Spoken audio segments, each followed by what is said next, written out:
जय माता दी। सभी को स्वागत करते हैं आपके अपने चैनल में। दोस्तों, आज बात करेंगे गुप्त नवरात्रों के बारे में। 10 फरवरी 2024 से गुप्त नवरात्रे शुरू हो रहे हैं। ये नवरात्रे वे नवरात्रे नहीं हैं जो हम लोग हर्ष उल्लास के साथ मनाते हैं। इनका नाम गुप्त नवरात्रे होता है। गुप्त का मतलब आप जो भी साधना करेंगे, पूजा पाठ करेंगे, माता की सेवा करेंगे, मंत्र जाप करेंगे, हवन करेंगे, कुछ भी आप करेंगे, वो सारी चीज़ें आपको गुप्त रखनी होगी।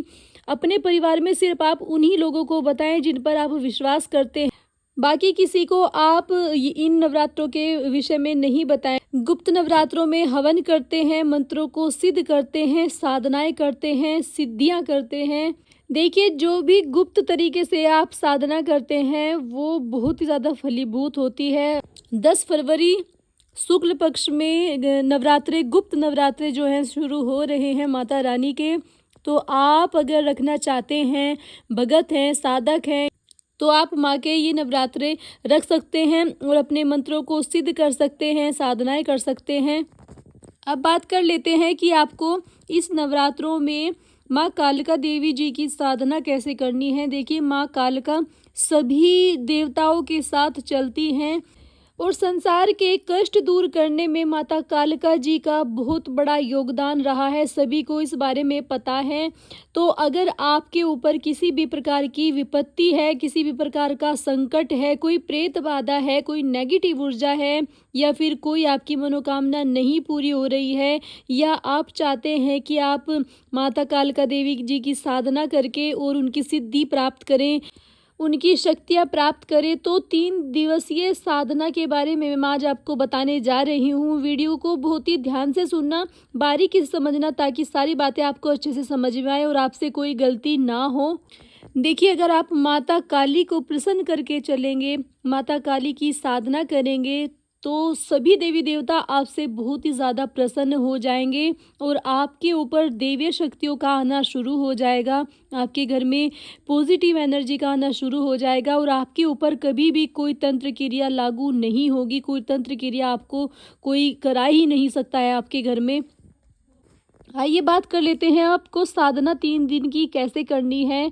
देखिए, 10 फरवरी को आपको सुबह ही अच्छे से नहा धो करके माता कालिका देवी की, माता काली की आपको तेल की जोत जलानी है।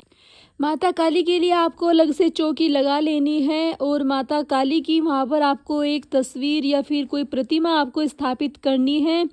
स्थापित करने के बाद में आप 3 दिन की अखंड जोत आपको लगानी है। कोई बड़ा दीपक आप ले लेना जिसमें वो बंद ना हो, और आप उसमें तिल का तेल या फिर सरसों के तेल की जोत उसमें आपको लगानी है।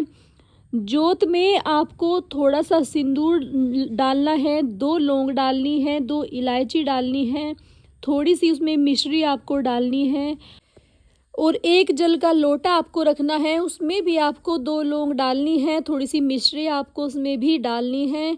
डालने के बाद में आपको माता को अंगारी पर या फिर कपूर पर भोग देना है। लौंग पतासे से आप माँ को भोग लगाएंगे।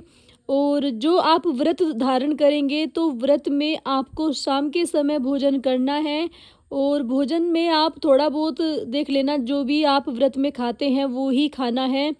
साथ ही जब आपका पहला दिन होगा, शुरुआत में ही आपको सुबह 10 बजे से ही जोत जला देनी है। जल्दी ही जोत जला दें, 8 बजे से पहले पहले।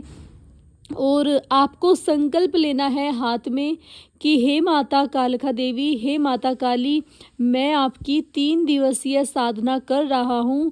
आपके गुप्त नवरात्रों में मैं ये साधना कर रहा हूँ, और जो भी आपके घर में परेशानी है, नेगेटिविटी है, या फिर कोई भी दिक्कत है, कोई कार्य नहीं बन रहा है, या फिर आपको कोई सिद्धि प्राप्त करनी है, कोई शक्ति प्राप्त करनी है, किसी भी देवता की, गुरु गोरखनाथ की, जारवीर बाबा की, बाबा मोहन राम की, या माता काली के अगर आप भगत हैं, तो आपको ये प्रार्थना करनी है कि हमें भी माँ शक्ति प्रदान करें। हम भी आपके बच्चे हैं, आप हमारी माँ हैं। ऐसा संकल्प लेकर के आपको माँ की जोत जलानी है। 3 दिन की अखंड आपको जोत जलानी है। और जो भी आप उसमें नियम पालन करेंगे, जैसे भी आप भोजन करेंगे, वो सारी बातें आपको माँ को बतानी है, साक्षी आपको माँ को मानना है। और बाबा भोलेनाथ का भी आपको स्मरण करना है, गुरु गोरखनाथ बाबा का भी आपको स्मरण करना है। साथ ही सारी चीज़ें आप माता को जब बता देंगे तो जो आपने जल हाथ में लिया है, चावल हाथ में लिया है, उनको आप ज़मीन पर छोड़ देंगे। 3 बार आप ऐसे ही करेंगे, माँ को संकल्प के बारे में सारी चीज़ें अपनी बता कर के जल को नीचे ज़मीन पर आप छोड़ देंगे। उसके बाद दूसरा कार्य आपको क्या करना है, देखिए जब आप माला जाप करेंगे, वो भी आपको माँ को संकल्प में ही बतानी है।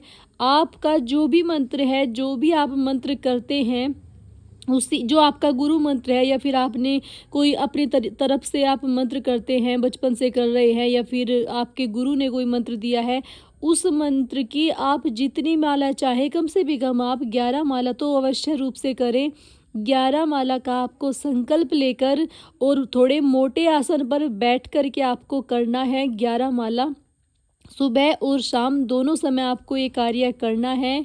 इसको करने के बाद में आपको तुरंत ही अपनी पूजा स्थल से, अपने आसन से नहीं उठना है, थोड़ा ठहर करके आपको उठना है माता से आप।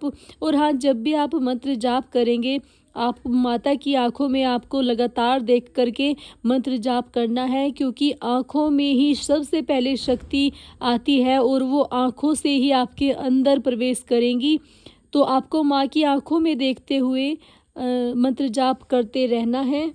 अगला कार्य आपको शाम के समय, जब तक आपकी साधना चलेगी, शाम के समय आपको रोज़ हवन करना है। आप एक गाय के गोबर का उपला आता है, उसको ले लें, या फिर आप आम की लकड़ी से हवन करें। शाम के समय आपको हवन करना है। और हवन आपको, देखिए आप सामग्री ले लेना, सामग्री मिलती है 1 किलो का पैकेट, 2 किलो का पैकेट मिल जाता है मार्केट से। और उसमें आपको थोड़े से जौ डालने हैं, थोड़े से तिल आपको डालने हैं, और उसमें थोड़ी सी जो खील आती है वो आपको डालनी है। और आप तिल के तेल से, या आपके पास शुद्ध देसी घी नहीं है तो कोई बात नहीं, आप तेल, जो तिल का तेल होता है या फिर सरसों का तेल होता है, उससे सारी सामग्री को आप मिला लेना। मिलाने के बाद में जो आप मंत्र सिद्ध कर रहे हैं, जिस मंत्र की आप जाप करेंगे, वो उस मंत्र की आपको 1 पूरी माला का या फिर 5 पूरी माला का हवन आपको रोज़ करना है, तीनों दिन। आइए बता देती हूँ अब आपको हवन की शुरुआत आपको कैसे करनी है। देखिए, आपको सामग्री अपने हाथ में लेनी है और आपको अग्नि प्रज्वलित आप उसमें कर ही लेंगे। आपको सबसे पहले जो आहुति देनी है वो आपको गणपति महाराज को आहुति देनी है। आप 5 या 7 आहुतियाँ आप गणपति महाराज को सबसे पहले देंगे। गणपति महाराज के बाद आप देंगे गुरुदेव को, जो आपके गुरु हैं उनको। उसके बाद आप आहुति देंगे अपने गांव के, जो अपने शहर के जो भूमिया खेड़े होते हैं, खेड़ा होता है, उनको। उसके बाद आप आहुति देंगे हनुमान जी महाराज को। उनके बाद आप आहुति देंगे बाबा भैरव देव को, भैरवनाथ जो हैं उनको आप आहुति देंगे। फिर उनके बाद आप आहुति देंगे गुरु गोरखनाथ को। और उसके बाद आप अपने मंत्रों की आहुति देंगे, जो भी आप मंत्र कर रहे हैं उसकी आहुति आपको देनी है। पूरी माला आपको करनी है और आहुति आपको देते रहना है। ये सारी चीज़ें आपको 3 दिवस की साधना में करनी है, 10 तारीख को, 10 फरवरी को। और नवरात्रे तो 18-19 तक रहते हैं, क्योंकि 10 फरवरी से स्टार्ट हैं। कोई 8 को भी अपना व्रत खोल लेते हैं, अष्टमी को, कोई नवमी में खोलते हैं। तो आपको 3 दिवसीय साधना करनी है। साधना में आपको ब्रह्मचर्य का पालन करना है, किसी के घर का नहीं खाना है, नहीं पीना है, और हो सके तो किसी के घर पर भी आपको नहीं जाना है।